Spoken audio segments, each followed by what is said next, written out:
Bonjour et bienvenue dans cette capsule Transformer ses données. Alors, comment peut-on faire dans Magritte et dans Filcarto pour transformer ces données, c'est-à-dire précisément apporter de nouvelles informations, en transformer un certain nombre, pourquoi pas, mais surtout apporter de nouvelles informations pour les transformer et faire sa propre carte d'une certaine manière à partir d'un fond déjà préexistant. Alors, vous le voyez ici, dans Filcarto comme dans Magritte, le processus est similaire. On prend un fichier existant qui contient des données pour la carte. On va y associer un autre fichier, par exemple Excel, qui contient les nouvelles informations qu'on veut y associer, pour ensuite réapporter ces informations dans le logiciel et donc faire en sorte de pouvoir cartographier ces nouvelles informations. Donc au final, d'une carte vierge, en ayant juste le fond de carte, on peut y apporter ses propres informations numériques, qualitatives ou quantitatives, de manière à pouvoir réaliser la carte avec ses propres données. Alors comment ça va se passer ? Quand on démarre avec Filcarto ou dans Magritte, on a un fichier avec très peu d'informations, comme celle-là par exemple. Le fichier Excel ou DBF ou TXT de Magritte ou de Filcarto contiennent des informations de base, par exemple le code du département ou le code des communes. Donc c'est les informations en fait qui sont liées au fond de carte, puisque chaque commune et chaque département du fond de carte ont leur propre code, et il va être très important de conserver ces informations de base pour pouvoir y apporter des informations de manière à ce que les deux logiciels puissent effectivement reconnaître là où ils doivent apporter les informations que vous avez. Donc ça va consister en quoi ? Ça va consister, transformer ces données, ça va consister à prendre ces informations déjà préexistantes et à leur associer dans un fichier Excel une troisième colonne, par exemple, qui va contenir ses propres informations. Donc vous voyez ici, dans cette deuxième version, j'ai conservé les deux premières colonnes qui m'ont été proposées par le logiciel, parce que je sais qu'elles sont très importantes pour pouvoir être réutilisées par la suite.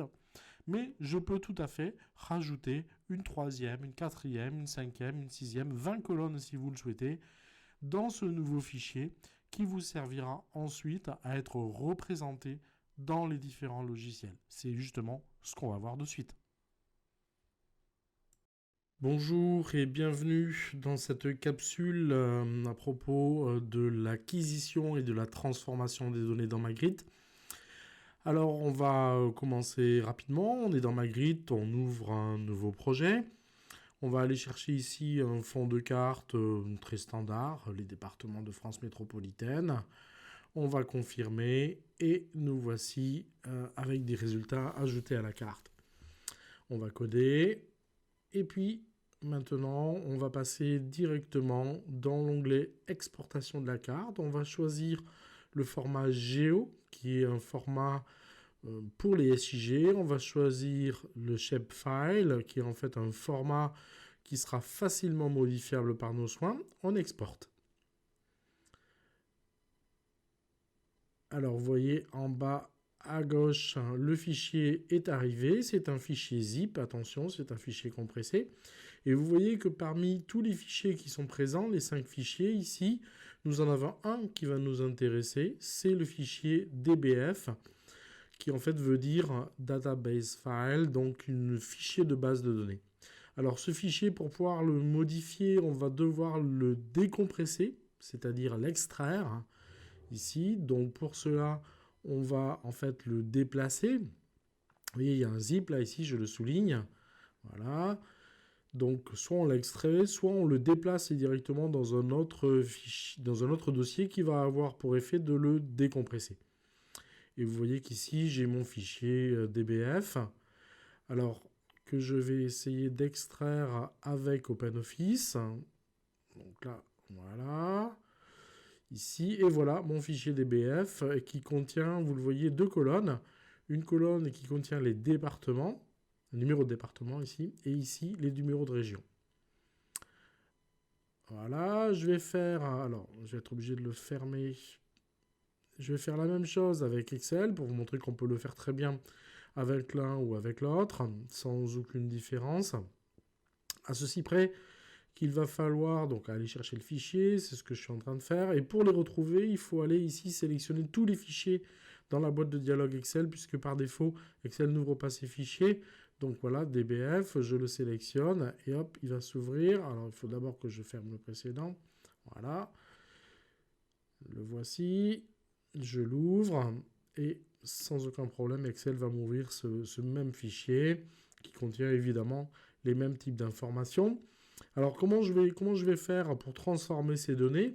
Eh bien je vais prendre soin de garder ces deux premières colonnes qui sont très importantes et je vais y rajouter tout simplement, vous voyez ici, un champ, voilà, population 2020 par exemple, et je vais y attribuer des valeurs fictives juste pour vérifier que ça fonctionne.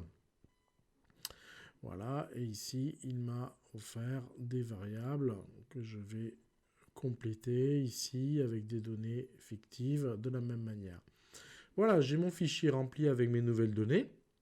Je garde les deux premières colonnes et j'en rajoute une troisième. C'est exactement ce qu'on vient de faire. J'enregistre. Je sauvegarde mes modifications. Oui, je peux fermer. Je l'enregistre ce nouveau fichier en format Excel. Comme ça, je n'aurai pas à revenir là-dessus si c'est le cas ici. J'enregistre, je ferme, c'est fini. Pour vérifier les modifications, c'est très simple. Je vais maintenant apporter ce nouveau fichier dans le fond qui était déjà précédemment ouvert, en le déplaçant simplement. Voilà, je prends mon fichier, je le déplace. Magritte va me proposer... Alors, je le déplace ou je vais aller les chercher, voilà, peu importe. Soit je le redéplaçais, ça aurait fonctionné pareil.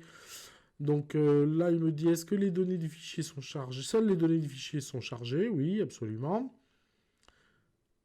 Attention, c'est la première feuille d'un fichier Excel qui est utilisable. Donc ça, c'est très important de se souvenir que si vous avez plusieurs feuilles dans un même fichier, c'est la première feuille que Magritte va prendre en compte.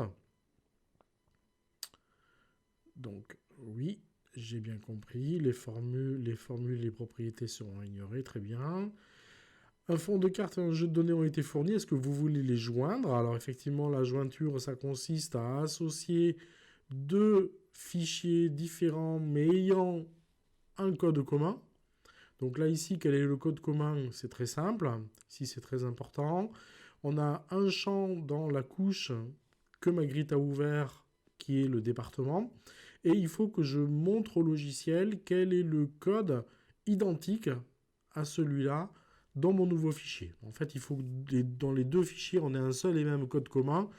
Et donc là, ça tombe bien, puisque j'ai réutilisé l'ancien fichier. Et donc le code est le même.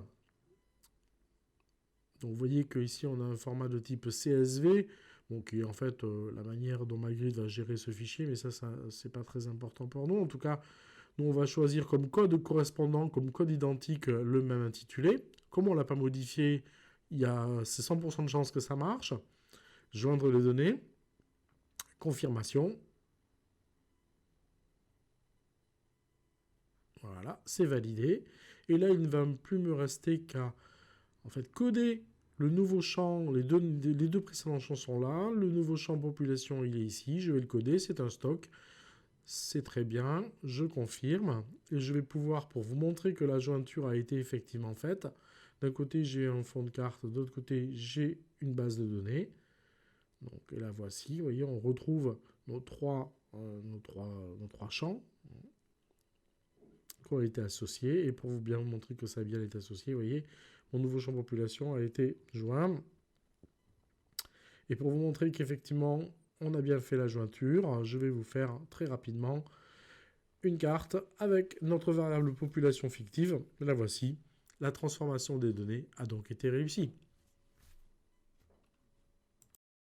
Nous voici de retour avec Filcarto. Alors sur le navigateur favori Filcarto, bien sûr, on va aller directement à la bibliothèque de fond de carte. On va aller choisir nos régions, par exemple. Alors, on va les choisir ici. Alors, soyons fous, on va les prendre là. Voilà, ici, on ouvre notre fond de carte. Et ici, alors, même chose que dans Magritte, ici, nous avons un fichier zippé qu'il va falloir extraire, des IP. Donc, on va le dézipper dans le fichier, dans un dossier que l'on repère, pour pas se perdre dans la structure. Et ici, j'ai mon fond. Alors, vous voyez, contrairement à Magritte, ici, on a un seul fichier fond de carte, le fichier AI.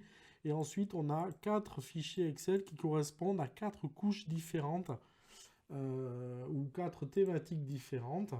Donc, par exemple, ici, on va choisir ce fichier, l'évolution de la population département-région. Donc ici, je vais choisir la région.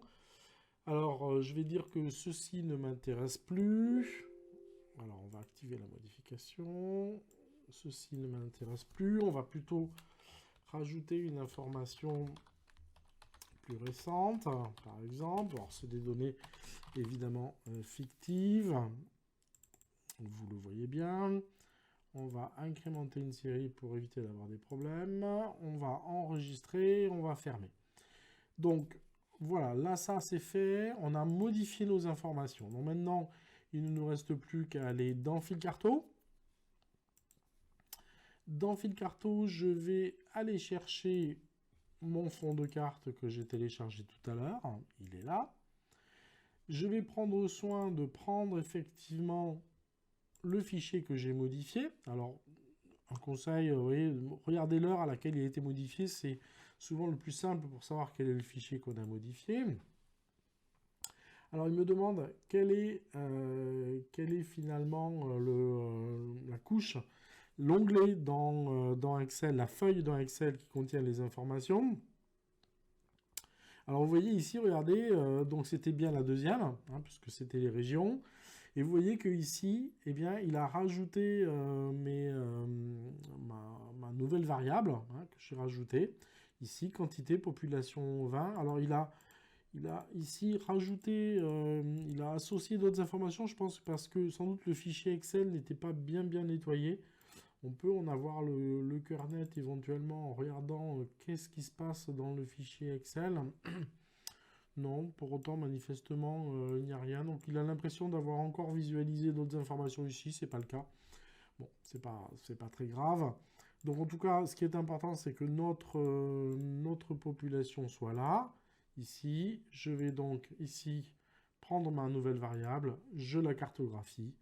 J'ai donc pu apporter mes nouvelles informations et pouvoir réaliser ma carte dans Fil Carto.